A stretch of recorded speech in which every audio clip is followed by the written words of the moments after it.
Qadrdonlar, biz bugun metan zapravkaga keldik. Narx-navoli oshgandan keyin 5200 bo'lgandan keyin metanda yuradigan aka opalarimizni konkretni ichidan chiqqan fikrini bilamiz. Qani ketdi.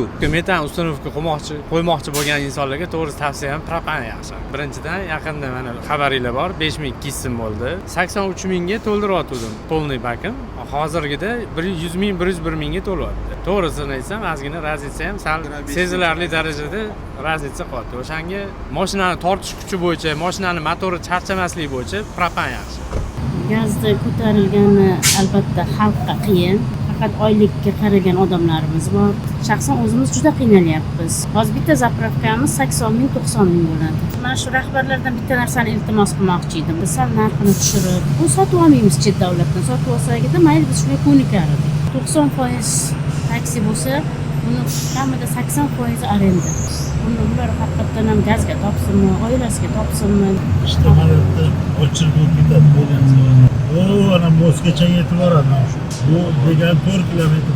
Bu orqadagi yetib kelguncha gaz yopadi. Ana bechora shu kun ko'chaga chiqmasa, to'xtab olib turolmaydi, oila qiynaladimi? Metan narxlari 5200 salkam 1 yil ichida bir barobar ko'tarib ketdi desam bo'ladi bu masalani. Yaxshi emas deb o'ylayman, shunday ziyon. Pustoy vaqt bilan kirilsa maksimum 65-70 mingga borayotdi. Hozir 105, 107 mana shunaqa. 40 ming raznica bor. 40 ming raznica 40 ming farqi bor. Men o'zim ham shu yoqqa atrofda turaman.